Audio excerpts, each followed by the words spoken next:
بالله من الشيطان الرجيم بسم الله الرحمن الرحيم السلام عليكم ورحمة الله وبركاته الحمد لله نحمده ونستعينه ونستغفره ونعوذ بالله من شرور أنفسنا ومن سيئات أعمالنا من يهد الله فلا مضل له ومن يضلل فلا هادي له أشهد أن لا إله إلا الله وحده لا شريك له وأشهد أن سيدنا محمدا عبده ورسوله رب اشرح لي صدري ويسر لي أمري واحلل عقدة من لساني يفقهوا قولي اللهم فقهنا في الدين وعلمنا التأويل اللهم صل على سيدنا محمد وعلى آله وصحبه أجمعين أما بعد Alhamdulillah, insyaAllah kita akan sambung balik pengajian kita lepas di dalam tafsir kita pada hari ini. Dan insyaAllah disebabkan kita tertangguh sebab Covid yang lepas sehingga 2 tahun lebih kita tak teruskan tafsir. InsyaAllah kita teruskan kepada surah yang baru. Dan kali ini kita mulai dengan juzuk amal dulu. Nah, sebab juzuk amal ni juzuk yang selalu kita baca dalam solat.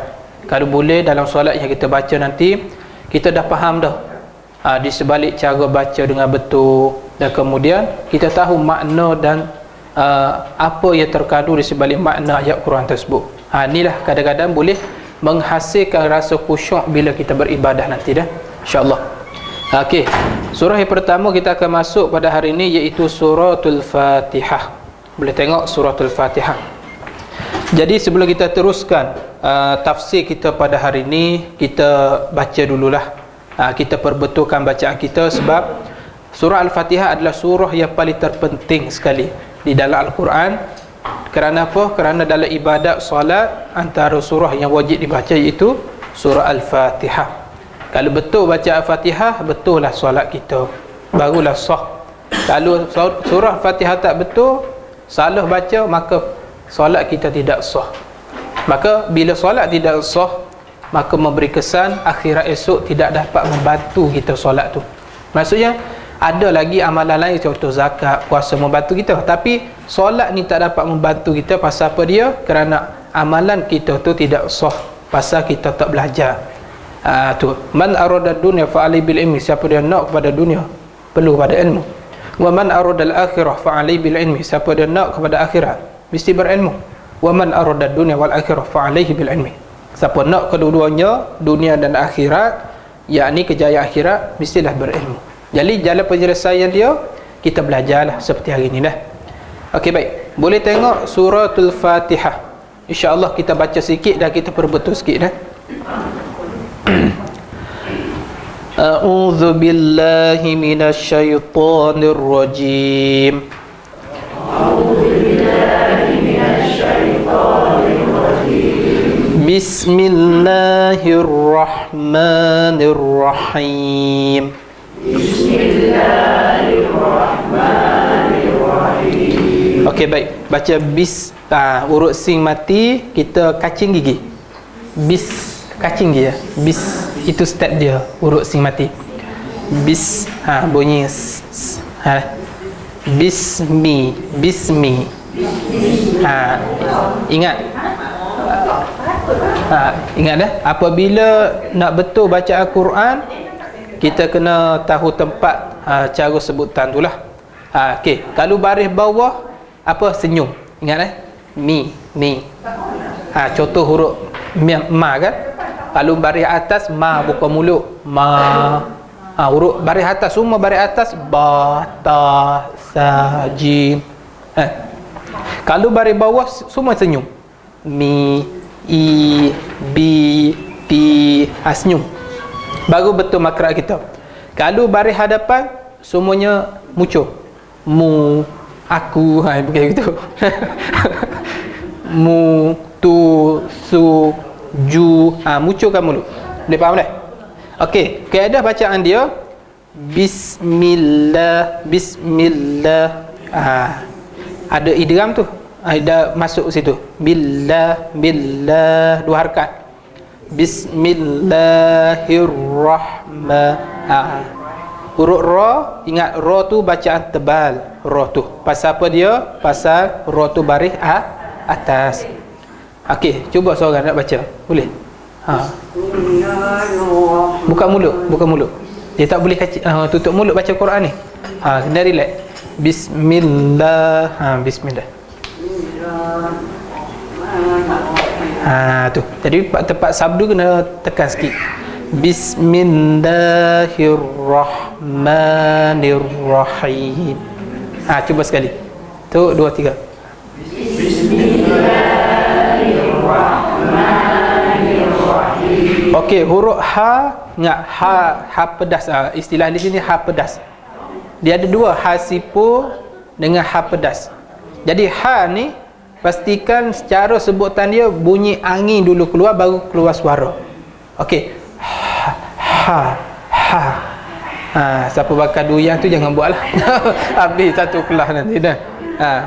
Huruf ha. Bismillahirrahmanirrahim.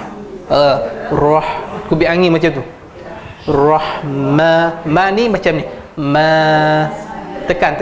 Ma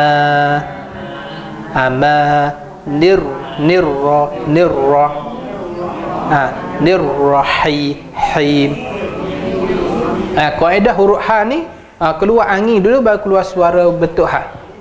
Bismillahirrahmanirrahim.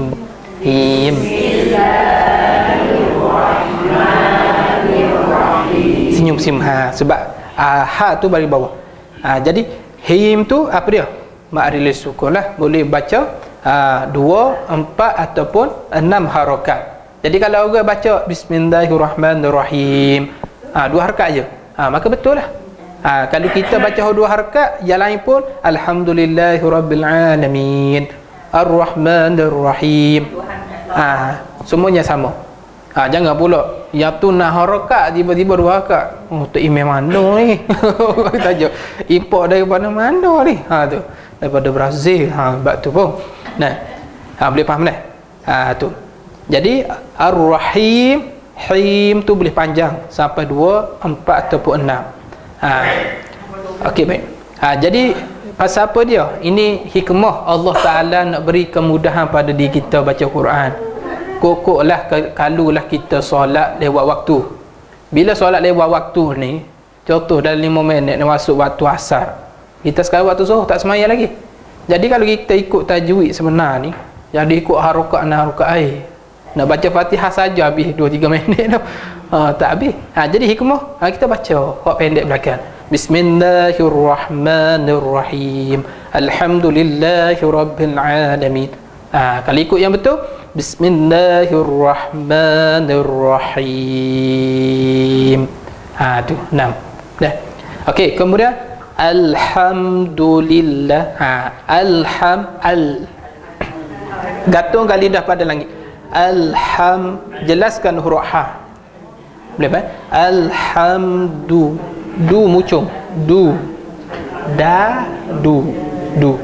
Alhamdulillah. Lillah. Jangan lillah. Jangan. Lillah. Sederhana. Lillahi rabbil. Ingat huruf mati mestikan bunyi mati. Ramah. Alhamdulillahirabbil alamin. Tak ilah. Alhamdulillahirabbil alamin arrahmanirrahim. Ramah betul tak? Betul tak? Kita kena jelaskan huruf mati. Alif lam tu mati. Huruf mim tutup hidup. Alhamdulillahirabbil huruf ain ambil lambat sikit. Jangan macam ni. Alhamdulillahirabbil alamin. Berapa lama tu? Kita dengar sengah dah. Jadi Quran ni kalau betul baca dengan tajwid, dengan cara sebutan, insya-Allah Quran ni kita baca dengan sedap. Pasal apa dia? Pasal Quran ni kalau baca salah baca maka rasa tak sedap. Alhamdulillahirabbil alamin. Ain tu ambil lambat sikit. Cuba. Dia ambil A dulu. Latihan. Lepas tu pendek sikit. Ha gitu. Alhamdulillahi rabbil alamin. Ha, test. Cuba baca. Ha. Alhamdulillahi rabbil alamin. Ha, lambat sikit. Alamin. Ha. Okey, sekali lagi. Alhamdulillahi rabbil alamin. Huruf nun matikan. Alamin. Ingat, alamin huruf nun, pastikan jangan dua harakat nun tu. Berapa ramai yang jadi tok imam, lagi-lagi tok imam lah orang lelaki-lelaki. Alhamdulillahi rabbil alamin. Oh dah. Batal solat dia. Pasal apa dia? Dia mengharokatkan 2 3 4 harokat pada huruf nun mati tu. Padahal mati tu lah. Tak ada harokat apa dah. Alhamdulillahi rabbil alamin. Ha tu. Boleh faham dah? Jangan kita panjang. Alamin. Ar-Rahmanir Rahim. Malik Yaumiddin. Ha tu. Ha sedap sangat tu. Nah. Tapi kalau kita ikut orang tok imam macam tu, mufaraqah lah. Nah. Sebab kalau kita ikut dalam keadaan salah sedangkan kita tahu tok imam tu salah, batal juga solat kita. Boleh faham dah? Ha tu sebab tu orang berilmu ni kalau tahu orang tu solat tak betul, kita tak boleh ikut dia lah. Jadi antaranya baca Fatihah dia salah. Ha tu jadi syarat jadi tok imam mesti dia qori. Qori ni apa dia? Qori ni betul baca Fatihah dia. Bukan qori yang melenggut lagu, bukan. Itu bukan syarat utama. Syarat utama mesti qori berilmu. Boleh faham dah? Ha tu. Jadi orang yang lidah dia keras, lidah dia rasa tak boleh sebut huruf ba dengan betul. Orang kata huruf ba, dia kata ba lah. Nah, ba, bo Kelantan ni cukup lah, cukup.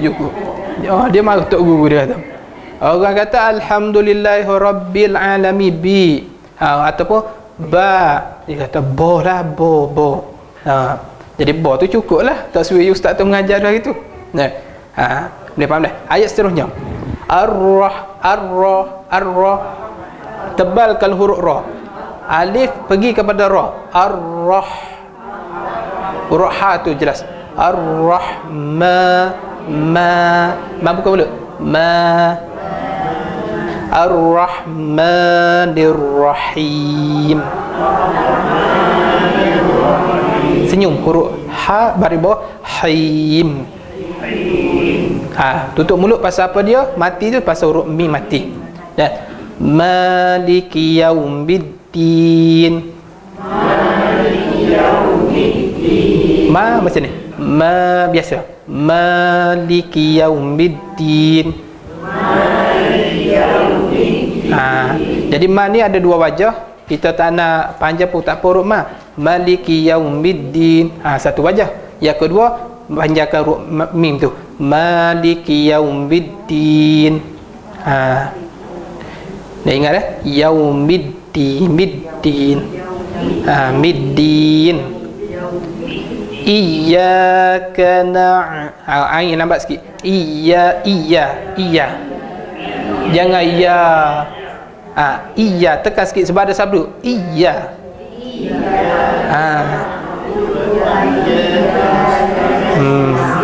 Biasa orang baca iyyaka na'budu iyyaka nasta'in. Pasal apa dia? Waktu zuhur letih. Nah, iyyaka na'budu iyyaka nasta'in. Ha tu pasal ada juga. Jadi kena tekan huruf sabdu. Iyyaka jangan macam ni. Iyyaka na'budu. Ah tu keras. Kena lembut sikit. Iyyaka na'budu wa iyyaka nas kacinggi. Nasta. Ta belakang jangan hujung lidik, hujung gigi.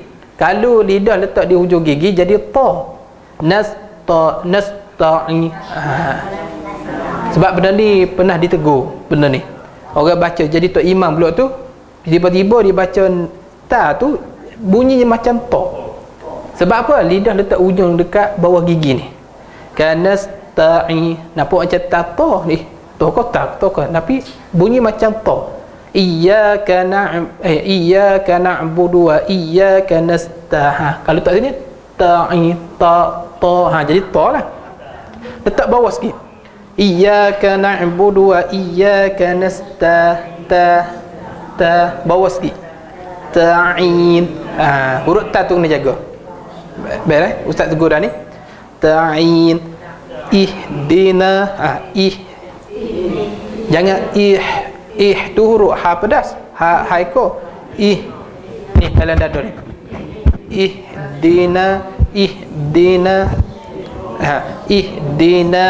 Ihdina si terus huruf sa.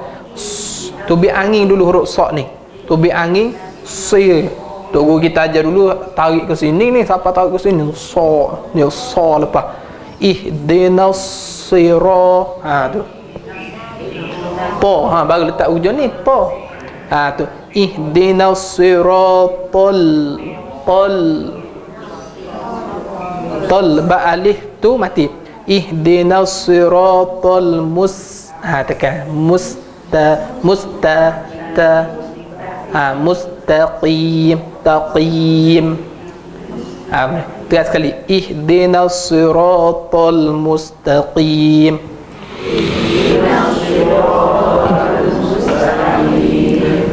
Huruf sa tu bi angin. Siratal ladzina an'amta 'alaihim.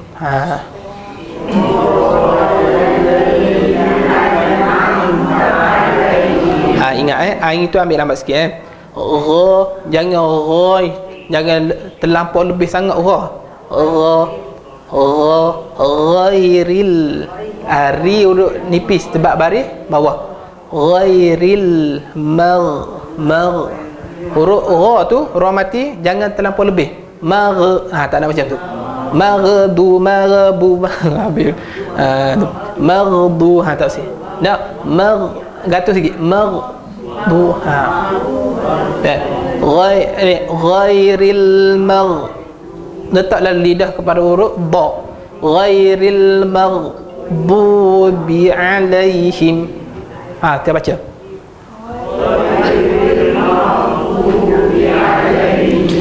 walad letak huruf ba walad gatung sikit gatung kejap lepas tu sebut da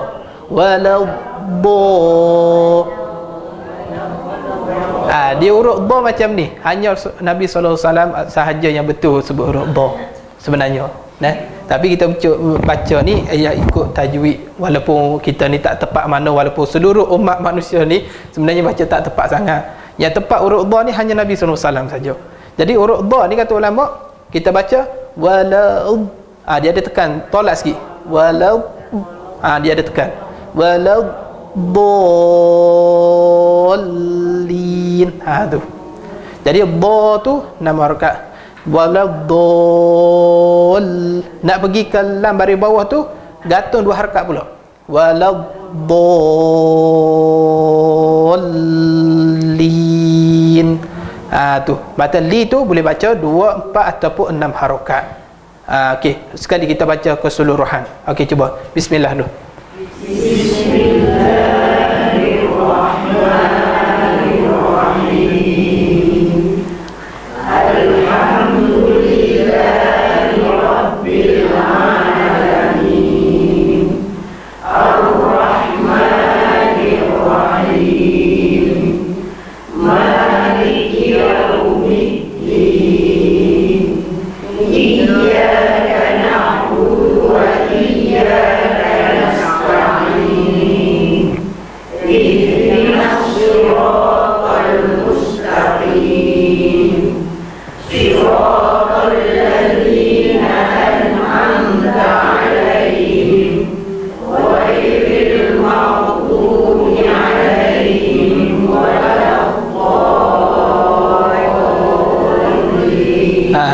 Okey baik. Comel tu. Cumanya huruf magha tu, maghdu. Ada lagi yang lebih bacaan tu.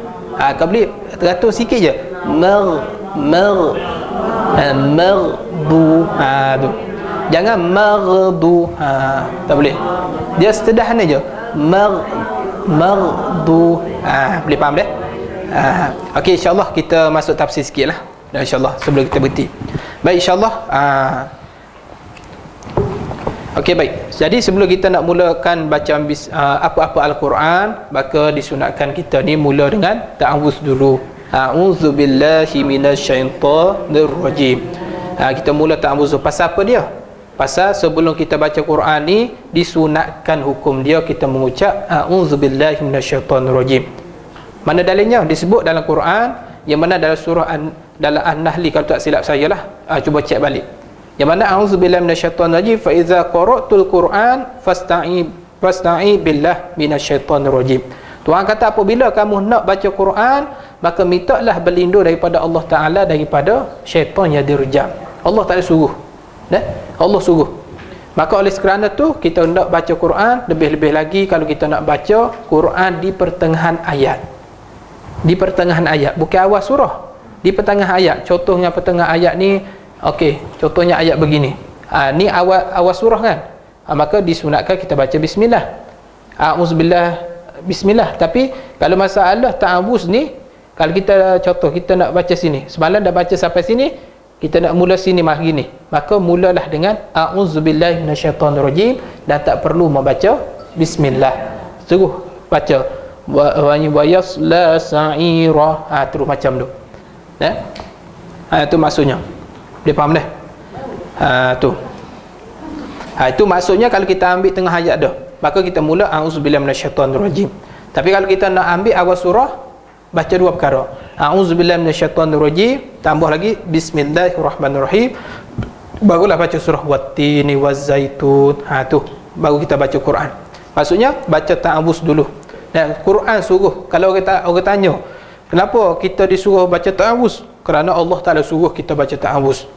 A'udzubillahi minasyaitonirrajim. Baik, kita tengok sebab surah Fatihah ni tuan-tuan, dia adalah surah yang cukup penting. Jadi perbahasan dia cukup panjang lah. Tapi tak apa, kita masuk, kita mengaji, kita faham elok-elok. Jadi surah Al-Fatihah, surah Al-Fatihah dipanggil suratul Fatihah. Tu surah ni maksudnya nama bagi surah ni macam helaian, suhuf helaian lah. Jadi kita kena faham, Al-Quran ni dipanggil kitabullah, Al-Quran ni dipanggil kitab Allah, maka Quran ni dipanggil suhuf. Suhuf ni maksudnya helaian-helaian.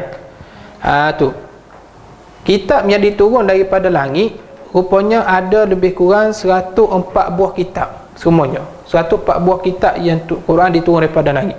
Antaranya yang pertama diturunkan surah pada Nabi Isa AS sebanyak 30 kitab. Jadi Nabi Isa diturun sebanyak 30 kitab. Kemudian diturun pula kepada Nabi Idris sebanyak 30 kitab. Dan kemudian diturun lagi kepada Nabi Ibrahim sebanyak 10 kitab. Maka diturun lagi kepada Nabi Musa sebelum daripada turunnya kitab Taurat sebanyak 10 kitab. Maka di situ telah cukup sebanyak 100 buah kitab dah. Tu. Jadi dulu dipanggil suhuf layang, suhuf sejarah layang.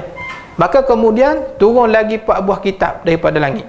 Iaitu orang panggil kitab samawi. Yang 4 buah kitab ni lah yang wajib kita kena ketahui.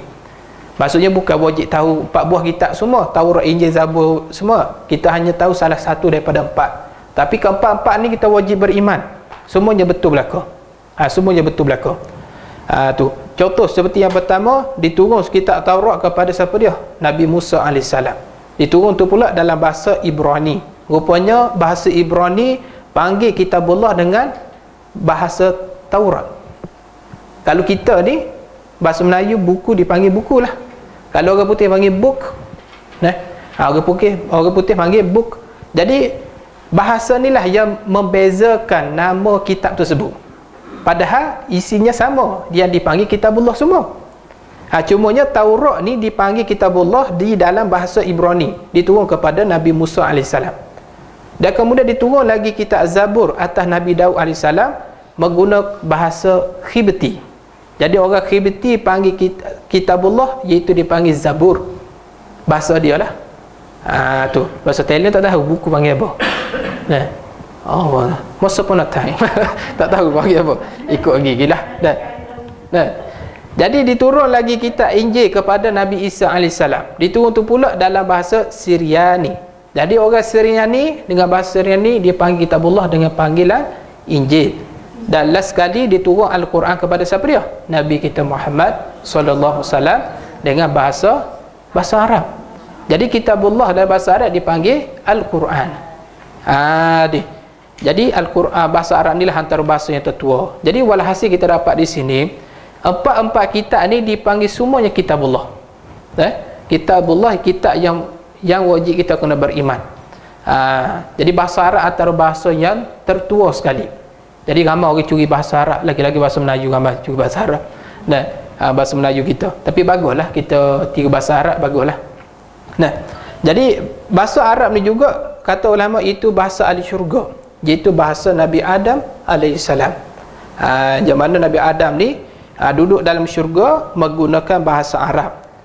Jadi bahasa Arab ni merupakan bahasa syurga. Ustaz, atas dunia kita tu anda bahasa Arab, ustaz yang risau. Nah, bila masuk syurga automatik boleh bercakap bahasa Arab. Assalamualaikum, alhamdulillahirabbil alamin, arrahmanir rahim. Itu dia. Nah.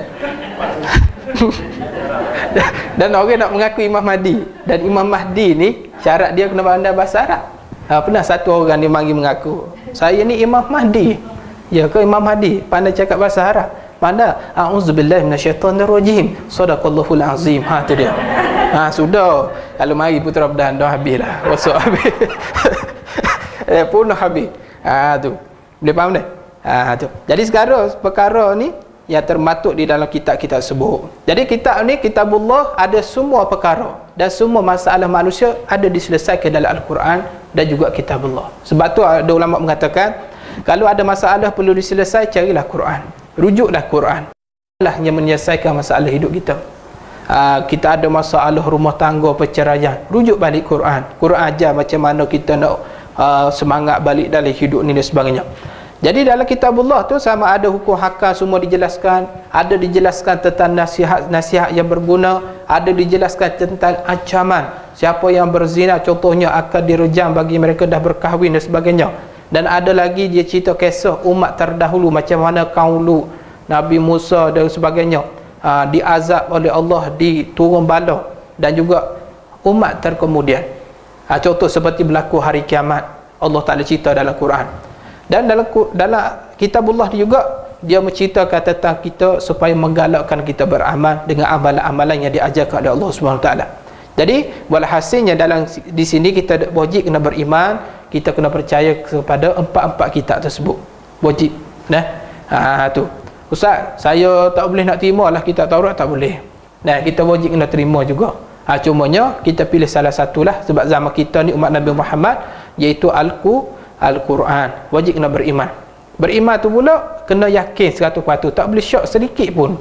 Contoh seperti Al-Quran. Dan kata ulama kalau kita tolak satu ayat dalam Quran, walaupun satu ayat, walaupun satu surah, hukumnya kafir hukum dia. Baru-baru ni ada orang bucung lah, duk hina Nabi, duk hina Rasul lah. Betul tak? Tu. Saya kenal orang tu, saya kenal. Dan dia tu saya tak pernah jumpa dia. Dia pernah komen dalam YouTube Makroji, saya tak ingat. Cuba cek balik video ustaz dia ada komen dulu. Dia ingat 2 tahun lepas. 2 tahun lepas ke 3 tahun lepas dia pernah komen dalam video ustaz. Ustaz pun tu cek lah. Siapa dia orang ni duk komen macam ni. Duk cek dia kata apa dia? Duk mengajar apa ni? Kat masjid, kat surah duk cerita pasal tafsir dah. Dia tahu mari mana kisah zaman dulu. Zaman dulu dia mana hidup zaman dulu, dia kata macam tu. Sudah tu. Tak ustaz kena orang Kelantan tu, orang yang cakap yang kau ustaz orang Kelantan. Tak, orang Puchong.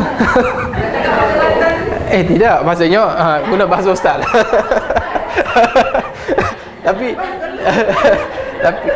tapi Mek Puchong lah. Tu Mek Puchong lah. Tapi semua kenal kan. Kita tak kata apa. Tapi maksudnya dia hina Al-Quran, dia hina Nabi, dia hina Allah Ta'ala, dia hina Islam, maka hukumnya boleh jatuh kepada kafir. Kena mengucap balik lah. Dan ustaz kenal orang tu. Rupanya bila kita terlampau hasad dengki sangat, boleh membawa kerosakan akidah kita. Hati-hati hasad dengki ni. Jalan walhasilnya banyakkan bersyukur nikmat yang kita dapat, dan kita roikan sahabat kita mendapat nikmat lebih daripada kita. Jangan ada sifat deki, takut-takut Allah Ta'ala gelincir iman kita. Yang ni paling bahaya. Kalau Allah Ta'ala tarik rezeki kita, contoh rezeki kita bisnes gagal, bankrupt 2 juta, ataupun kita ni bercerai dengan isteri ataupun suami, ataupun anak kita ni mati, yang tu boleh terima. Tapi satu je bahaya dalam hidup ni, kalau Allah Ta'ala tarik iman ni, na'udzubillah. Sedangkan iman ni satu-satu yang kita harapkan di akhirat esok, tiba-tiba dia pun hilang daripada kita, apa yang kita nak bertanggungjawab di akhirat esok. Na'udzubillah. Sebab tu ujian yang paling berat sekali ujian iman ni lah. Dan kita nak hadapi Dajjal pun ialah hadapi dengan iman, bukan hadapi dengan senjata. Asahlah pedang sarung mana, aku ada pedang parang ni, mari dekat, mari Dajjal nak senyum je. Tu maksudnya nak hadapi akhir zaman, nak hadapi hidup ni, pasti kena kukuhkan iman kita. Ni jadi satu ayat apa yang disebut dalam kitabullah, maka kita tak boleh tolak, kena yakin 100%. Ni terhormati Allah SWT. Boleh faham dah? Antaranya seperti Al-Quran lah, yang telah diturunkan seperti 14 abad yang lalu Al-Quran diturunkan. Tu. Dan antara kitab yang paling terpelihara sekali, yang tidak musnah hari ni, terpelihara isinya, ialah Al-Quran. Adapun selain pada Al-Quran, Zabur, Taurat, Injil, kebanyakan semua telah diubah dan dioleh oleh orang yang tidak bertanggungjawab. Ni rupanya ada tak manusia cuba nak menandingi Al-Quran? Ada sebenarnya, ada. Seperti mana berlaku pada zaman Nabi SAW, seperti mana Musallamah pada zaman Rasulullah, dia cuba nak tiru versi dia sendiri, tapi dia tiru surah Al-Fil. Antaranya dia baca Al-Fil wa mal-fil wa ma adraka mal-fil lahul kuruntumut tawi wa lahu zai. Kalau kita baca macam syair pula dah. Al-Fil, gajah. Wa mal-fil, tahukah kamu apa itu gajah? Dan wa ma adraka mal-fil, dan dia punya belalai yang panjang, dan walahu summa tawil walahu zai, dan dia ada ekor yang panjang. Tapi kalau Quran diturun macam ni, baik tak payah turun Quran, nak cerita pasal gajah saja. Jadi Quran diturunkan nak cerita pasal tentera Abrahah yang pergi bawa tentera gajah nak pergi serang kota Mekah. Jadi bila dah ubah Al-Quran jadi pelik. Al-fil wa mal-fil wa ma adraka ma fi kama lahu kurtum tawi wala husai. Tu Imam baca. Imam pakai surah baru ni, surah baru. Mazhab baru ni. Boleh faham tak? Rupanya ada dalam Quran orang cuba nak ulah, tapi alhamdulillah antara mukjizat Rasulullah yang masih ada pada saat ini, Al-Quran masih terpelihara. Sampai kiamat, bila berlakunya terbit matahari sebelah barat ataupun keluar ad-dabbah, maka Allah Ta'ala angkat Al-Quran tersebut, angkat segala ingatan kita semua, dia angkat walaupun surah Al-Fatihah yang kita selalu tanpa tengok muka surah ni. Maka wajib kita beriman segala apa yang terkandung dalam Quran yang diturunkan oleh Nabi kita sallallahu alaihi wasallam. Baik. Boleh. Ini 3 kitab yang asal ni. Okey. Taurat, Zabur, Injil ni. Naskah asalnya masih ada sekarang atau ada pihak yang kaji-kaji ke yang sekarang ni naskah ni ada, mungkin ada kitab yang asal ada, iaitu ulama-ulama Yahudi yang soleh. Ada. Kita pernah dengar itu apa ni, cerita Israiliyat. Israiliyat ni maksudnya ulama Yahudi. Dia bagus, dia beriman pada Allah, bukan Israel yang jahat tu, bukan. Israiliyat mah cerita orang soleh, orang Yahudi, orang soleh, cerita pasal kisah dahulu. Jadi mungkin ada lagi kitab-kitab Taurat ataupun Injil, tapi kebanyakan ulama mengatakan kitab-kitab ini tidak ada dah keaslian dia, susah nak dapat dah. Kalau ada pun mungkin jarang sangat lah. Dan kalau 1 dalam 1000 mungkin dalam macam tu. Dan ada lagi orang yang mengamalkan Taurat yang sebenar, tapi sekarang ni telah diolah, kemudian dalam kitab dia telah ditulis nama pengarang tersebut. Sedangkan Al-Quran mana ada nama pengarang. Tapi sekarang ni dalam kitab Injil, mereka sudah ada pengarang, dan pengarang tu pula telah olah tentang pelbagai hukumnya di dalam, termasuk dalam Kristian dan sebagainya. Iaitu jadi masalah.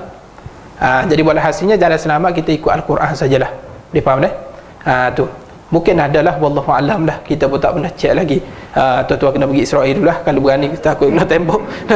Saya tak buat ni tuan-tuan. Saya nak mengajar dulu nah.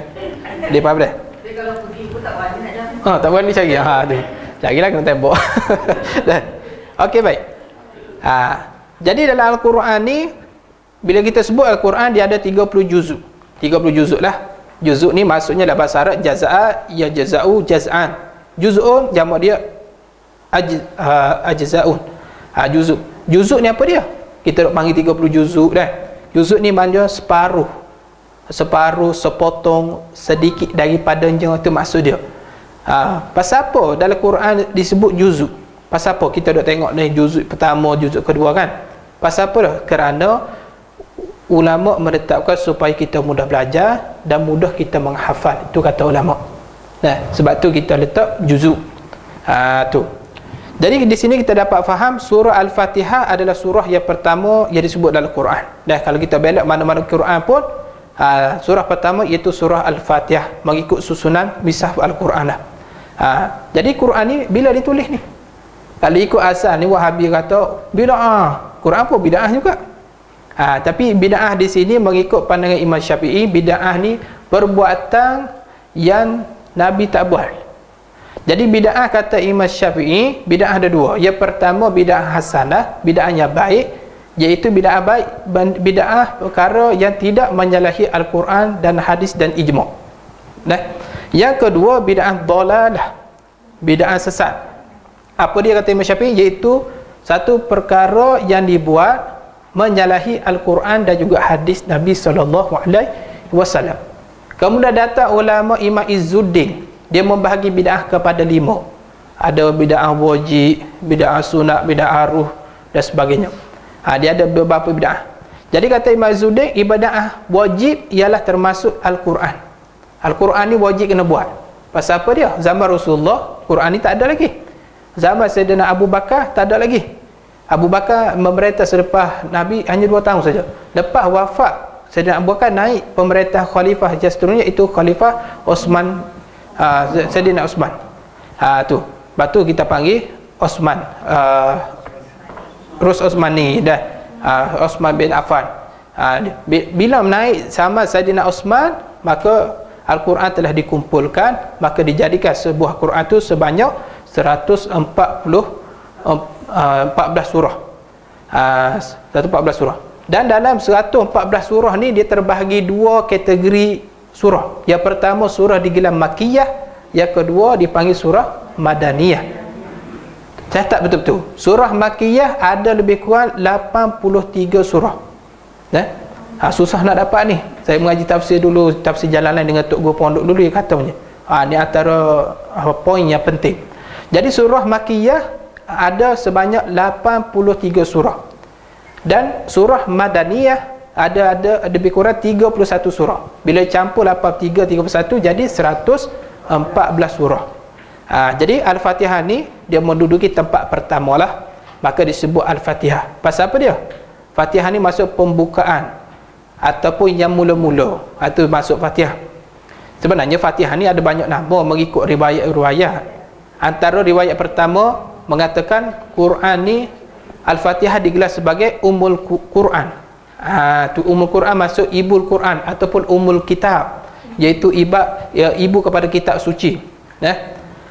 Jadi Al-Quran ni lah sebagai induk ataupun ibu semua kitab samawi. Dia sebagai ibu segala kitab samawi. Dan surah Fatihah ni bukan sahaja ibu kepada Quran, tetapi ibu kepada segala kalau kitab yang telah diturunkan di langit tersebut. Termasuk Injil, Zabur, Taurat dan sebagainya. Jadi besar sungguh fadilat Al-Fatihah. Ni. Yang kedua, Al-Fatihah juga digelar sebagai As-Sab'un Mathani, iaitu 7 ayat pujian. Yakni surah yang mengandungi 7 ayat. 7 ayat ni adalah pujian memuji Allah Ta'ala. Dan yang ketiga disebut juga nama Fatihah ini itu Asy-Syafa', berdasarkan hadis Nabi, Asy-Syafa'. Dan yang keempat dipanggil juga Al-Fatihah Ar-Ruqiyah, maknanya jampi. Ar-Ruqiyah kerana sabit pada Nabi SAW surah Fatihah ni diguna untuk menjapi orang sakit. Dan banyak hadis-hadis lain mengatakan kalau nak japi orang apa benda, bacalah Al-Fatihah. Walaupun disengat jeking, baca Al-Fatihah. Jadi Al-Fatihah ni contoh kena rasuk duk sambil dengar kuliah ustaz ada wah nepik pun Al-Fatihah kita ramai-ramai. Nah. Biasa bukan setakat orang mati saja Al-Fatihah. Nah. Orang tengah rasuk pun Al-Fatihah. Ada seorang ni menepik bukan kena rasuk pun tapi suami tak bagi duit bulanan lagi. Al-Fatihah. Insya-Allah tanah dia orang tu. Boleh faham tak? Tu. Boleh faham tak? Tu. Tiap-tiap bulan Al-Fatihah semacam. Jadi Ar-Ruqyah banyak hadis-hadis menceritakan kalau ada orang sakit baca Al-Fatihah. Baca Al-Fatihah tempat sakit tu. Daya kelima surah Fatihah dipanggil As-Sab'u Mathani, 7 ayat yang diulang-ulang. Tu. Pasal apa dia? Kerana surah Al-Fatihah diulang-ulang dalam sehari semalam di dalam solat. Jadi 5 waktu maka kita diulang sebanyak 17 kali sehari semalam. Kalau kita semayang fardu sahajalah mengikut bilangan solat rakaat solat fardu. Jadi 17 rakaat lah kalau 5 waktu kita semayang. Wajib kita kena baca. Adapun surah yang tu tak wajib. Nah, apa kelebihan Fatihah ni? Banyak fadilat dia. Pernah berlaku satu kali yang mana Nabi SAW pernah cerita. Satu hari pernah Nabi bersama sahabat yang bernama Ubay bin Ka'ab. Pernah satu hari Nabi pergi sembahyang. Nabi pergi sembahyang dalam masjid. Bila Nabi nak keluar masjid, Nabi pun nampak Ubay. Nabi pun panggil Ubay. Ubay, tak datang sini kejap. Nabi pun kata, la ulimannaka a'zaman surati fil Quran in qila an tahraja minal masjid. Sambil duk berjalan tu, dia nak pergi ke pintu masjid, Nabi pun panggil dia. Kata dekat Ubay, Nabi kata dekat Ubay, aku nak ajar kepada kamu satu surah, satu ayat yang cukup besar di dalam Quran. Nabi kata, sebelum daripada kamu keluar masjid, aku nak ajar kamu satu surah yang amat besar fadilat dia. Nabi kata dekat dia macam tu. Maka Ubay pun berjalan dah dengan Nabi SAW. Dalam riwayat mengata Ubay ni berjalan perlahan sebab jatuh daripada sana nak ke sini, itu dekat. Kalau berjalan laju tak sempat lah Nabi nak ajar lah. Maka Ubay pun berjalan perlahan-lahan dah. Nabi berjalan perlahan-lahan. Pasal apa dia? Langkah pendek lah, pasal pintu masjid tu dah dekat dah. Jadi Nabi nak beritahu dia satu surah yang besar. Kalau jalan laju-laju nanti Nabi tak sempat nak beritahu surah tu. Jadi balik ke rumah. Tu. Tapi bila Nabi tengok dia, Nabi tak kata apa-apa, Nabi senyap. Nabi senyap. Tapi bila sampai di pintu, kemudian Ubay pun kata, qala fa akhadha bi biyadi. Tu. Ubay kata macam tu. Maka Rasulullah berkata Ubay, falamma ara an yakhruja minal masjid. Bila langkah keluar daripada masjid, maka kemudian Nabi SAW pegang tangan dia. Nabi pegang tangan Ubay bin Ka'ab tersebut. Dia pun kata dekat Rasul, innaka kuta di'alimanna a'zama fil Quran qabla an takhruja minal masjid. Ya Rasulullah, kamu kata nak ajar aku satu surah yang besar. Kemudian Nabi pun kata apa dia? Alhamdulillahi rabbil alamin wa yasabul mathani wal Quran azim alladhi utitum. Nabi kata surah yang besar ialah surah Alhamdulillahi rabbil alamin. Nabi pun ajar kepada Ubay. Dan kerana dalam surah ni mengandungi 7 ayat puji-pujian. Itulah Al-Quran yang paling besar kata Nabi SAW yang diturunkan kepada kita semua. Hadis ni hadis sahih yang diriwayat dalam Imam Bukhari. Boleh panjang Dan antara lagi nama surah Al-Fatihah ni digelar sebagai As-Salat. Yang ketujuh, Al-Fatihah digelar sebagai Al-Kafiyah, iaitu memadai. Dan yang ke-8, surah Al-Fatihah dinamakan, maksudnya banyak lagi nama. Atau ulama dalam tafsir ada 10 nama bagi Al-Fatihah. Saya tak sebut satu-satulah, nanti panjang pula. Jadi apa di sebalik yang diceritakan dalam surah ni? Kata ulama, yang pertama dia akan cerita tentang tauhid. Dia cerita tentang tauhid. Dalam Quran ni ada lebih kurang 6,000 ayat. 6,000 ayat menceritakan tentang tauhid. Kebanyakan menceritakan tentang tauhid lah. Kita orang Islam, kita mengaku orang beriman, kita mentauhidkan Allah Ta'ala. Tu nak tauhid Allah mesti kena Allah Subhanahu Wa Ta'ala. Tu itu yang pertama. Dan dalam Quran ni juga dia cerita tentang halal dan haram. Perkara yang haram, perkara yang tak boleh kita lakukan, tak bolehlah. Tu. Dan sebab itulah kita Allah Ta'ala menetapkan satu-satu hukum. Yang kedua, dalam ni juga mengandungi wa'id. Wa'id maksudnya janji bahagia. Janji bahagia, dan wa'id itu dipanggil janji bahagia. Tu. Tu. Maksudnya dalam bentuk dia nak beri kita jalan-jalan nak cari kebahagiaan dalam hidup ni. Itu dengan cara kita beriman kepada Allah Ta'ala. Quran kata bila kita beriman kepada Allah, jannati tajri tahtihal anhar. Maksudnya apa dia? Dijanji syurga yang mengalir di bawahnya sungai. Subhanallah. Ni bagi siapa dia? Bagi orang beriman. Tu. Tapi kalau kita baca Quran, kalau jumpa ayat wa'id, siapa yang derhaka pada Allah, itu dipanggil khalidina fiha abadah, masuk dalam neraka selama-lamanya. Dan yang ketiga, dalam ni juga nak cerita pada kita tentang ibadah, seperti wa aqimus solah wa atuz zakat. Dia nak cerita pada kita cara kita nak semayang, cara kita mengeluarkan zakat. Syahrul Ramadan alladhi fil Quran lahu hudan linnas, cara nak puasa dan sebagainya. Banyak sungguh kelebihan ni. Yang keempat, dia nak terangkan kepada kita jalan-jalan dan sebab-sebab nak dapat bahagia dalam hidup ni. Yang ni paling penting. Jalan nak dapat bahagia. Bila kita baca Quran, dia cerita pada kita bagaimana cara kita nak mendapat kebahagiaan. Walladzina jahadu fina ladahdinakum subulana. Orang yang bermujahadah sungguh-sungguhlah untuk cari kebahagiaan itu, maka kami akan beri jalan kepada mereka. Rupanya orang yang dapat bahagia, orang Allah yang bagi jalan kat dia. Dia faham dah? Banyak lagi dah. Dan yang kelimanya, Allah Ta'ala dia cerita dalam kisah ni, itu tentang ajaran apa yang patut kita kena turut dalam hidup ni. Dan Allah Ta'ala cerita juga tentang orang yang telah diderhaka oleh Allah Ta'ala kerana melanggar peraturan Allah Ta'ala. Dan banyak lagi mengandung kisah-kisah, sama ada kisah yang mulia seperti kisah Nabi Ibrahim AS dan sebagainya. Banyak lagi. Jadi mudah kita faham di sini surah Fatihah adalah surah Makkiyah. Dia faham dah? Sebab tu kita tengok dalam tafsir dia tulis surah Al-Makkiyah. Maksudnya apa Makkiyah ni?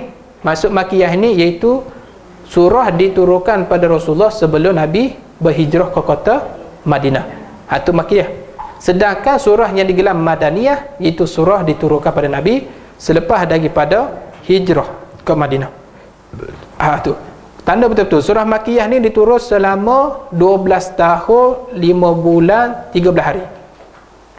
Selama mana surah Makkiyah diturun? 12 tahun 5 bulan 13 hari. Dimulai pada 17 Ramadan pada saat Nabi Muhammad berusia 40 tahun. Dia faham dah? Pernah dengar ke? Tak pernah lagi? Okey, surah Makkiyah diturun selama 12 tahun 5 bulan 13 hari. Dimulai pada 17 Ramadan saat Nabi Muhammad berusia 40 tahun. Jelas?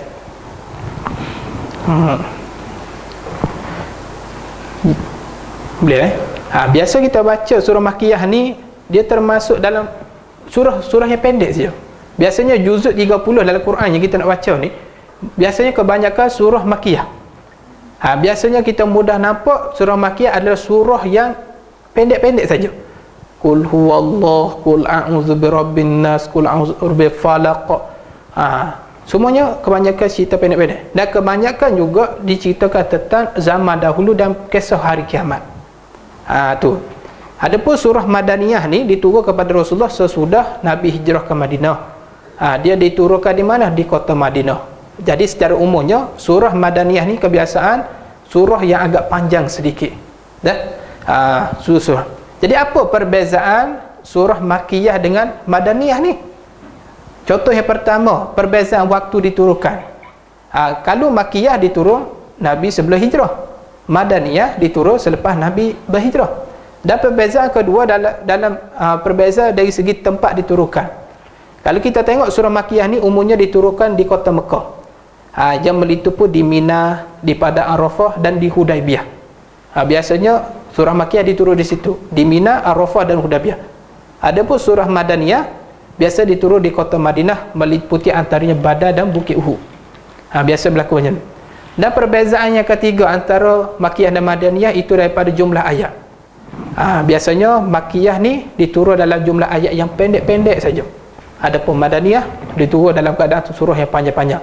Perbezaan yang keempat dalam masalah tema surat tu. Makkiyah biasanya umum berisi tentang tauhid dan akidah. Biasanya kalau kita baca surah Makkiyah ni, dia duk cerita pasal tauhid, pasal akidah, pasal iman. Adapun Madaniyah biasanya dia cerita tentang penjelasan ibadat dan muamalah. Itu. Perbezaan yang kelima daripada sudut gaya bahasa. Adapun surah Makkiyah secara umumnya dia akan guna kalimah yang kuat-kuat, yang keras-keras. Tu. Yang keras-keras. Sebab pada waktu tu mungkin ramai nak menentang orang kafir musyrik. Tu. Yang kedua, Madaniyah biasanya dia guna gaya bahasa yang lembut, yang sopan santun, yang mudah dicerna. Biasa begitu. Dan perbezaan yang keenam, perbezaan daripada sudut seruan yang disampaikan. Tu. Biasanya Makkiyah ni bila diturun ayat dia kebiasaan menyeru kepada penduduk Mekah saja. Adapun Madaniyah secara umum diturunkan diseru kepada penduduk Madinah. Itu antara perbezaannya. Jadi ada orang tanya, apakah asbabun nuzul? Asbabun nuzul. Saya ada satu kitab asbabun nuzul, saya bawa. Ni, asbabun nuzul ni. Tapi kalau tuan-tuan nak beli, tak payah beli yang ni lah, tak lengkap. Cari yang lain. Asbabun nuzul ni kena mengaji. Sebab ayat diturunkan. Mudah kita faham, asbab ada dua. Yang pertama asbabun nuzul, iaitu dipanggil sebab apa Quran diturunkan. Kemudian ada orang tanya, sebab apa Al-Fatihah ni diturunkan? Tu. Yang kedua asbabul guru, iaitu sebab apa hadis ni disebutkan oleh Nabi. Asbabu ni masuk bahasa Arab, bahasa Melayu sebab-sebab tujuan ayat diturunkan. Ingat dah? Asbab ni ada dua. Yang pertama asbabun nuzul, iaitu sebab Al-Quran diturunkan. Yang kedua asbabul guru, iaitu sebab apa Nabi turunkan hadis. Kenapa Nabi sebutkan hadis? Contoh seperti mana Nabi berhijrah. Nabi SAW berhijrah. Ketika berhijrah, para sahabat ni ada bermacam-macam jenis pandangan. Ada satu orang ni dia kata takutlah nak pergi hijrah, nanti orang kafir Quraisy bunuh kami, macam mana? Ada seorang lagi, kami takutlah hijrah kerana takut pergi Madinah nak makan apa? Lapar lah nanti. Ada seorang ni pula jenis suka berniaga businessman. Kalau pergi Madinah ni dapat untung besar, jom kita berhijrah. Tu. Dan seorang ni pula berhijrah kerana wanita. Kerana mungkin penduduk wanita Bukit Pucung ke apa semua Pucung ni Urta berjalan comel-comel. Hijrah buat kita. Jadi Nabi kata innama. Keluar hadis ni. Ni orang panggil asbabul guru. Sebab hadis diturunkan sebab Nabi nak beritahu innama a'malu binniyat. Setiap amal itu dengan niat. Kalau kamu niat nak pergi hijrah kerana bisnes, insya-Allah untung dekat Madinah. Kalau kamu pergi hijrah kerana wanita, insya-Allah kamu kahwin di Madinah. Keluar hadis. Ini orang panggil sebab turunnya hadis kerana peristiwa hijrah tersebut. Dia faham dah? Tu. Jadi daripada asbabun nuzul ni lah kita dapat tahu kesimpulan hukum tersebut. Boleh faham dah? Jadi last saya nak beritahu. Jadi apa sebab surah Al-Fatihah diturunkan ni? Kita kena tahu. Bukan semua yang terkandung dalam Al-Quran ada sebab yang tertentu. Ada juga Al-Quran diturunkan tanpa sebab yang tertentu. Mungkin disebabkan ibadat ataupun perintah yang diperintahkan oleh Allah Subhanahu Wa Taala. Tu. Mungkin boleh jadi macam-macam lah. Boleh jadi macam-macam. Sama ada perintah ataupun sama ada diturun Al-Quran ni sebab nak menjawab pertanyaan-pertanyaan untuk menyelesaikan masalah pada zaman tersebut. Tu. Jadi kata ulama, jadi surah Al-Fatihah ni tidak mempunyai asbabun nuzul. Tidak ada. Ada pun surah lain ada. Tu. Jadi surah Al-Fatihah tidak ada asbab nuzul, tetapi dia mempunyai perintah yang diturunkan. Apa perintah dia? Ialah solat. Perintah dia solat. Dia perintah kita perintah bila ni solat ni? Iaitu diperintah setahun sebelum hijrah ketika usia Nabi 52 tahun. Jadi pada usia 53 tahun Nabi pun pergi berhijrah ke kota Yasrib, iaitu digelar sebagai Madinah Al-Munawwarah sekarang ni. 13 tahun berdakwah di kota Mekah. Setelah usia 40 tahun diangkat jadi rasul, maka turunlah surah Al-A'la, Iqra bismi rabbikal ladzi khalaq, ketika Nabi bertahanus di Gua Hira. Kemudian 12 tahun sebelum hijrah turunlah perintah supaya solat. Setelah perintah solat diturunkan, nak solat mesti kena baca Fatihah. Perintah sudah sampai, tapi nak solat belum ada surah lagi nak baca. Maka turunlah surah Al-Fatihah di situ. Ni surah Al-Fatihah di situ. Tu. Bila surah Al-Fatihah, maka cara bacanya Nabi kata alhamdulillahirabbil alamin arrahmanir rahim sampai waladhdallin amin. Tu. Maka sebab diturun surah Fatihah kerana untuk digunakan di dalam solat. Tapi selepas Nabi hijrah ke Yasrib, Madinah Al-Munawwarah, tiba-tiba ada si kecil bernama Abdullah. Abdullah ni maksudnya anak laki-laki Abbas yang digelar sebagai Ibnu Abbas. Kalau ke kalau panggil ibnu kat depan tu digelar bapak dia Ibnu Abbas. Ibnu tu anak lelaki. Sebab apa digelar sebagai bapak? Sebab orang zaman dulu dia masyhur dengan gelaran bapak. Macam Cina lah, Lin Chow Wei. Nah, Li tu dia bangga dengan keluarga nama Li tu. Jadi kalau Ibnu Abbas, kalau ada Ibnu, pasti nama di depannya Abdullah. Dia faham dah? Nama depan dia Abdullah. Kemudian Ibnu Abbas ni seorang budak cerdik. Ketika Nabi sudah berhijrah ke Madinah, ada Ibnu Abbas waktu tu dia kecil lagi. Beza dengan Nabi lebih kurang 3 tahun dengan Nabi SAW, maka digelar sebagai Ibnu Abbas. Jadi Ibnu Abbas ni dia seorang otak yang cerdik. Kemudian dia selalu datang ke majlis Rasulullah SAW. Dia suka mengaji lah. Kemudian Ibnu Abbas tanya Rasulullah, "Ya Rasulullah, kenapa Allah Ta'ala tidak turun satu pun ayat yang boleh menandingi surah-surah lain?" Bagus budak ni. Tu. Maka adapun Quran sebelum ni diturunkan bersama-sama. Mula-mula Quran diturunkan surah Al-Falaq disambung dengan An-Nas, kemudian dengan surah Al-Ikhlas. Tu. Jadi orang tak tahu di manakah perbatasan di antara surah tersebut. Maka diturun surah Bismillahirrahmanirrahim. Bismillahirrahmanirrahim diturun pun kerana pertanyaan Ibnu Abbas tadi.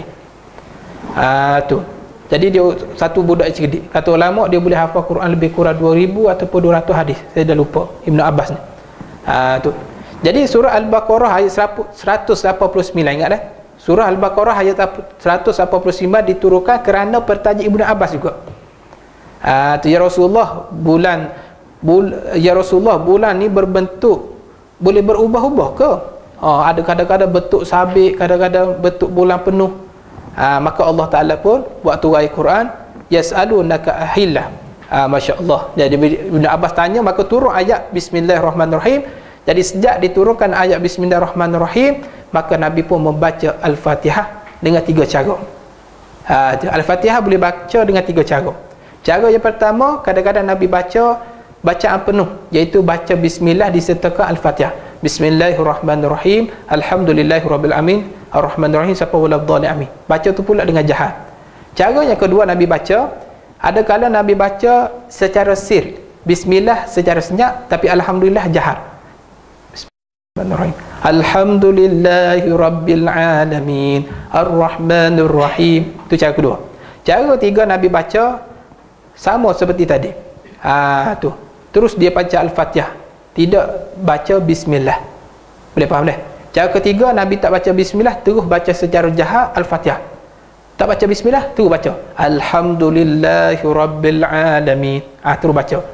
Dan kata ulama ada yang keempat, kata Abu Hurairah, Nabi baca rakaat pertama dia baca bismillah dengan jahat, adapun rakaat kedua tidak baca sama sekali. Jadi 4 cara baca. Rupanya ada 70 hadis menceritakan tentang cara Nabi SAW baca surah Al-Fatihah. Tu, maka disimpulkan di sini ulama mengatakan disepakati mengikut mazhab Syafi'i, surah Al-Fatihah ni bismillah termasuk di dalam surah Al-Fatihah dan wajib dibaca di dalam solat. Macam mana Ustaz kalau kita ikut pergi ke Mekah, Imam Sudai dan sebagainya, dia tak baca bismillah pun, bolehkah kita ikut?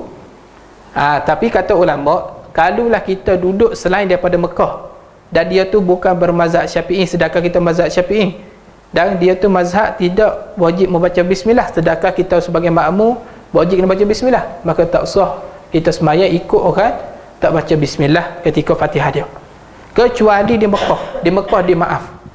Kata ulama pasal apa dia maaf?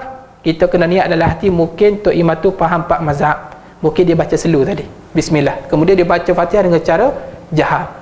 Sebab tu jangan risau, solat di Mekah ni boleh ikut. Kita kan silaturahim dan sebagainya, kita memang betul ikut mazhab Syafi'i, itu mazhab lah, itu tak boleh. Duduk di Mekah dah. Tu. Jadi Mekah ni ada hukum istimewa, itu disebabkan turun Al-Quran. Jadi walhasilnya kata Imam Suyuti sendiri pun tidak ada sebab yang tertentu, sebab-sebab kenapa turunnya surah Al-Fatihah. Rupanya seperti mana saya cerita tadi lah, sebab apa Fatihah diturunkan kerana untuk menggunakan bacaan di dalam solat itu sahaja dah. Itu asbab-asbabnya. InsyaAllah banyak lagi, kita tak masuk lagi surah Fatihah ni kerana surah Fatihah ada surah yang besar Dan insya-Allah kita akan bahas tentang bismillahirrahmanirrahim sampai waladhdallin amin dah. Insya-Allah kita jumpa pada minggu depan dah. Ada soalan nak tanya ke? Ada soalan nak tanya apa-apa?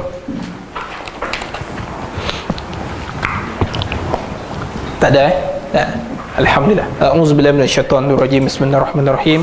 Alhamdulillahirabbil alamin wassalatu wassalamu ala asyrafil anbiya'i wal mursalin sayyidina Muhammad wa ala sahbihi ajma'in.